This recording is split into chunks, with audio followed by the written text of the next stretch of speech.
You know that moment when you call your child's name for the third, fourth, or maybe even the 10th time, and they still act like they don't hear you?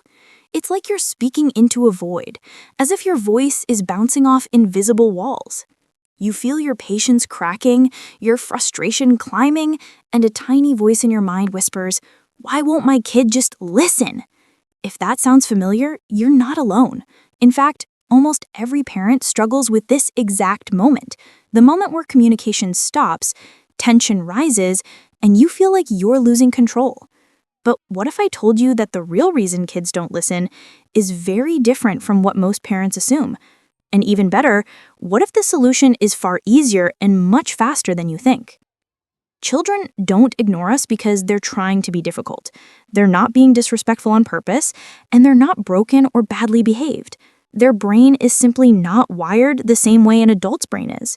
Kids live in a world where impulses, emotions, curiosity, and play all take priority over logic, responsibility, and routine. And when you understand how their brains operate, their not listening suddenly makes perfect sense. It shifts from being a battle of wills to a simple moment of misalignment. Most parents communicate in ways that make perfect sense to adults, but completely miss the mark for children. So instead of reacting with obedience, kids react with confusion, overwhelm, or emotional shutdown. The first thing every parent needs to understand is that children don't listen well when their brains are in a state of distraction. A child's mind is constantly scanning the environment for stimulation. It's built to explore, to absorb details, to detect movement, and to follow whatever feels interesting. This is why you can call your child's name while they are watching something, building something, or imagining something, and they genuinely don't register your voice. It's not defiance, it's brain science. Their attention system has a spotlight mode, and when something highly stimulating is under that spotlight, everything else, including your voice, fades into the background. But here's the twist. Even when kids do hear you, they still may not respond. And that brings us to the second piece of psychology parents often miss. Kids don't process long instructions or complex requests the same way adults do. When you say, "Put your toys away, wash your hands and come eat," it sounds simple to you, but for a developing brain, that is 3 separate tasks requiring sequencing, memory, and self-regulation. Many kids hear the first part and lose the rest. So when they continue playing, it's not because they are ignoring you, it's because the instruction was too long for their age and stage. Another major reason kids don't listen is emotional mismatch. Parents often give instructions while frustrated, rushed, or stressed, but kids respond more to tone than to words. If your tone sounds tense, urgent, or annoyed, their brain detects it as pressure or threat. Even if you're not yelling, your tone activates their stress response. Instead of cooperating, they either shut down, resist, or fight back. This isn't misbehavior. It's biology. A brain under stress doesn't listen. A brain that feels safe and connected does. Connection is the key. A child cannot listen well when they don't feel emotionally connected in that moment. Think about the times your child is glued to something, you call their name, and they don't even look your way. You feel irritation rising, so you call louder, then maybe louder again. By the time they finally look at you, you're already frustrated.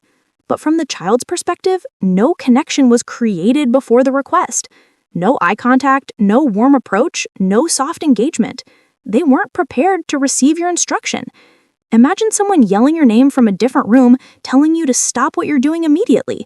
You'd probably feel annoyed too. Kids feel the same. Children also struggle to listen because they crave autonomy.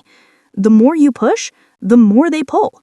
When kids feel controlled, interrupted, or dominated, their brain goes into protect my independence mode. They resist, not because they're being misbehaved, but because they're trying to protect their sense of self. A child who says no or wait or I don't want to is not bad. They're expressing a developmentally normal need for some control over their world. When parents react harshly, kids resist more. But when parents offer simple choices or a sense of participation, kids cooperate far faster. Another major psychological layer parents often overlook is emotional overload.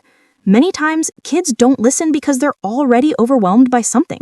tired, hungry, overstimulated, upset, or anxious, and their brain literally can't take in more information. A child who is emotionally dysregulated cannot follow instructions until the emotional storm settles. Trying to make them listen in those moments is like trying to load software onto a computer that's frozen. Nothing sticks. And then there is the issue of predictability. Children thrive on routine and consistency. When parents give instructions that are constantly changing, sometimes strict, sometimes relaxed, sometimes enforced, sometimes not, kids get confused. They don't know what to expect. When rules are predictable, kids stop listening because their brain learns, this doesn't matter, it changes every day. But when routines are clear, boundaries are consistent, and expectations are predictable, listening improves almost instantly. Another reason kids don't listen is that they mirror the communication style they experience. If a child often sees yelling, they tune out yelling. If a child feels dismissed, they dismiss in return. Kids don't learn listening through lectures, they learn it through the environment we create. That means our tone, our body language, and the way we handle our own emotions teach them far more than any words ever will. When you model calm communication, they eventually mirror it back. One of the most surprising psychological reasons kids don't listen is something called habituation. When a child hears the same instruction shouted from across the room every day, clean up, come here, stop doing that, their brain stops reacting to it. It becomes background noise. The message loses impact because the brain learns to filter it out. But when parents shift to calm, direct face-to-face communication, listening improves dramatically. Let's talk about timing, too. Parents often ask children to do something at the wrong moment, right when they're deep in play, highly engaged, or transitioning emotionally. When you interrupt a child's focus abruptly, their brain resists because play is not just fun, it's their developmental work. Play builds creativity, problem-solving, emotional resilience, and intelligence. So when you cut into play without preparation, the child's brain goes into resistance mode automatically. They're not ignoring you, they're protecting their developmental flow. Now let's look at how quickly a child's listening improves when the parent understands one crucial concept. Kids need transitions, not commands. Instead of stop now, you can say 2 more minutes, then we're switching.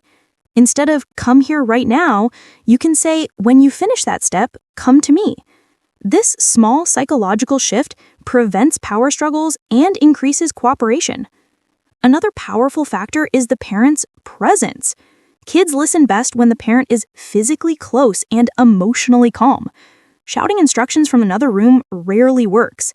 Kids need proximity to anchor their attention. When you come down to their eye level, touch their shoulder gently, and speak softly, their child's brain releases oxytocin, a bonding hormone that increases cooperation. Their nervous system relaxes, their attention sharpens, and their ability to follow instructions increases. Many parents also struggle because they assume listening is about obedience. But listening is actually a developmental skill. Kids must learn impulse control, emotional regulation, attention shifting, sequencing, and working memory, all skills that grow slowly through childhood. Expecting a young child to listen like an adult is like expecting a toddler to run a marathon. Their brain is not ready yet. When parents shift their expectations to match brain development, frustration melts away. There's another hidden reason kids don't listen. They feel nagged. When children hear repeated reminders all day long, they tune out. A child who feels micromanaged becomes resistant, even if the reminders are gentle. But when parents switch to collaborative language, like, how should we solve this together? What's the next step? How can we make this easier? Kids suddenly feel empowered instead of criticized, and empowered kids listen far better. Let's talk about emotional validation as well. When a child feels seen, heard, and understood, their defensive walls come down. When they feel dismissed, like stop crying, you're fine, it's not a big deal, their emotional brain shuts the door. A child with a closed emotional door cannot listen, but a child with an open emotional door listens easily. Validation is the key that opens that door. Here's something most parents don't realize. Kids don't listen when they feel disconnected from the parent emotionally. Connection is the fuel that powers cooperation. When connection is high, listening is high. When connection drops, listening drops instantly. Even 1 minute of connection can transform behavior. Sitting close, playing together, laughing, giving a hug, making eye contact, kids listen to the people they feel connected to.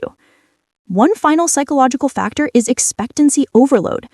Parents often tell children what not to do, but not what to do. Stop running. Don't touch that. Quit yelling. But negative instructions don't guide behavior, they just restrict it. Kids need clear, simple, positive instructions. Walk next to me, keep your hands to yourself, use a soft voice. When parents shift from negative to positive instruction, listening improves almost immediately. If you've ever felt like nothing works, talking, explaining, reminding, negotiating, even yelling, you're about to feel a sense of relief. Because the real secret to getting kids to listen is not about force, fear, or authority. It's about communication that the child's brain can actually receive. Once you use the strategies you're about to learn, you'll notice your child responding faster, calmer, and with far less resistance. Not because you've become stricter, but because you've become aligned with how their mind truly works. The first technique is what psychologists call shared attention. Instead of giving an instruction from across the room, you walk over, get on their level, and gently say their name. You wait for them to look at you, not with irritation, but with connection, and then you make your request. This tiny shift can turn 5 minutes of shouting into 5 seconds of cooperation. When you reduce the physical distance, you reduce the mental distance. The brain pays attention to what feels emotionally close. Proximity signals importance. And when you speak softly instead of loudly, the brain listens more closely because it has to tune in. The second technique is the single-step method, one of the most powerful psychological tools for children under 10. Kids struggle with multi-step instructions because their working memory is still developing. So instead of giving 3 commands at once, give 1 step, wait for them to complete it, and then offer the next. You'll notice instantly how much smoother things become. Kids listen best when they feel capable, not overwhelmed. And when instructions feel manageable, they naturally want to keep going. The next technique is called the choice framework, which is magic for any child who resists control or authority. Instead of saying, "Put on your shoes right now," you say, "Do you want to put on your shoes sitting down or standing up?" Or, "Do you want to walk to the car like a cheetah or like a giant?" Your instruction stays the same, but the child feels in control of how they do it. Psychologically, this satisfies their need for autonomy while still guiding them toward cooperation. Kids don't want all the control, just enough to feel powerful in their tiny world. Another technique you can use instantly is the transition warning. If you suddenly interrupt a child's play, their brain flips into resistance mode. But when you give a heads up, 2 more minutes, after 1 more turn, when this episode ends, you lower their stress response. Their mind prepares for the transition. They shift from emotional to logical mode, and because the change isn't abrupt, they follow more willingly. A transition warning may seem small, but it prevents 80% of power struggles before they even begin. Let's talk about emotional connection. If a child doesn't feel connected in the moment, they cannot listen effectively. One of the fastest ways to rebuild connection is through microbursts of attention. These are tiny moments, 10 seconds, 20 seconds, a quick smile, a gentle touch, a small laugh, that make a child feel emotionally filled. When kids feel seen, their brain shifts into a cooperative state. 1 minute of connection can save 20 minutes of conflict. It's not the amount of time, it's the quality of presence. Another technique is the soft touch cue. When kids are overstimulated or distracted, gentle physical contact helps anchor their attention. A light touch on the shoulder, holding their hand, or placing your palm on their back activates their sensory system and brings their focus to you. It's not force, it's grounding. It helps shift their attention from their inner world to your voice without triggering stress. The next technique is the positive opposite. Instead of telling your child what not to do, stop yelling. You tell them what to do. Use a softer voice. Instead of "don't run," say "walk next to me." This works because the brain processes concrete actions better than prohibitions. Kids don't internalize don't. They need clear directions that show them the desired behavior. When you shift from negative to positive instruction, your child feels guided instead of corrected, and listening becomes easier. One of the most transformative strategies is emotion first, logic second. When a child is upset, frustrated, or overwhelmed, their emotional brain takes over completely. Trying to force listening in that moment is pointless. Instead, you start with empathy. You really didn't want to leave. I know you're upset. It's hard to stop playing. When their feelings are validated, their emotional walls fall. Only then can logic enter. Once the storm softens, you give the instruction. This sequence, validate, then guide, turns resistance into cooperation far faster than jumping straight into correction. If your child seems to tune out your voice regularly, try the whisper trick. Kids expect instructions to come loudly, but when you suddenly whisper, something incredible happens. Their brain becomes curious. Their attention sharpens. They lean in. They listen, not because you demanded it, but because you activated their natural desire to pay attention to something unusual. Whispering works especially well with toddlers and preschoolers, but even older kids respond to it because whispers feel like secrets. Another extremely powerful approach is the when-then technique. Instead of arguing or repeating yourself, you calmly state, when your toys are put away, then we can read the story. When your shoes are on, then we can go to the park. This method creates a clear cause and effect without power struggles. It doesn't punish, it motivates. Kids understand that cooperation leads to something positive, and they shift their behavior quickly. You can also use the describe and engage method, a technique often used by child psychologists. Rather than commanding, you describe what you see. I see toys still on the floor. I see shoes by the door. I see water spilled on the table. When you describe instead of demand, the child doesn't feel attacked. Their brain steps into problem-solving mode instead of defensiveness.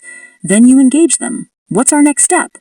It turns a command into collaboration, which dramatically increases participation. For kids who struggle with listening during routines, morning, bedtime, homework, bath time, you want to use the visual routine system. Kids respond much better to pictures than to repeated verbal instructions. When they can see what comes next, their brain feels calmer, more organized, and more in control. Instead of arguing about brushing teeth or getting dressed, you just point to the chart. The chart becomes the authority, which reduces conflict between you and your child. Another method is the connection sandwich. When you need your child to do something, you wrap the instruction between two moments of warmth.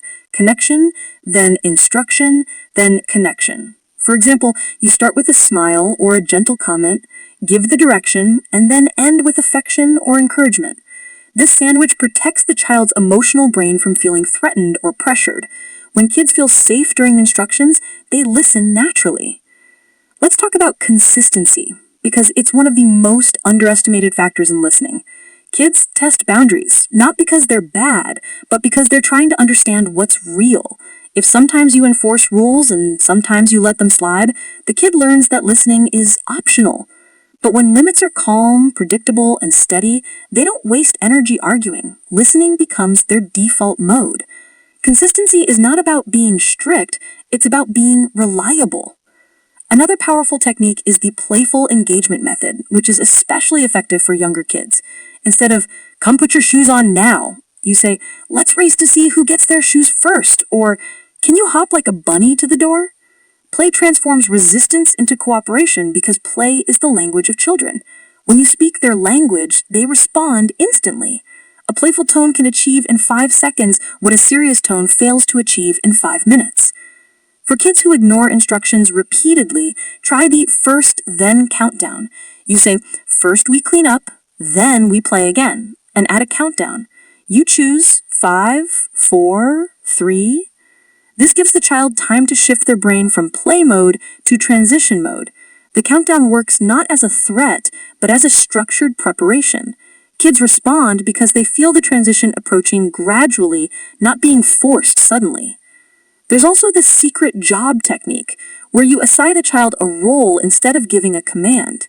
Kids love responsibility when it's presented as something special. Your secret job today is to be the shoe captain, or you're in charge of making sure we get to the car, or I need your help as the cleanup chief. Giving kids meaningful roles increases cooperation instantly because it taps into their desire to feel important and capable. For emotional kids who shut down easily, the calm presence method is essential. Instead of reacting immediately, you regulate yourself first. Children match the emotional tone of the adult. If you're frustrated, they escalate. If you're calm, they settle. When a child feels your calm presence, they instinctively come back into balance. Then listening becomes possible again. Regulation is contagious, but so is dysregulation. When you model stillness, they follow. Let's talk about praise, because it's more powerful than most parents realize. When you give specific praise, not generic praise, kids repeat the behavior. I love how you listened the first time. You really focused when I asked. You were so responsible just now. These statements reinforce the child's identity. They think, I am someone who listens. And when a child believes something about themselves, they act according to that belief. Now, one of the deepest techniques is the emotion mirroring method. When kids feel big emotions, they cannot access logic. But when you mirror back their feelings, you didn't want to stop. You're disappointed. You're frustrated. They feel understood. Once they feel understood, they can understand you. Listening is a two-way street. When you listen to their feelings, they listen to your words. One more game-changing method is the model first, instruct second technique. Instead of lecturing, you demonstrate. Kids learn far better from what they see than what they hear. If you want cooperation,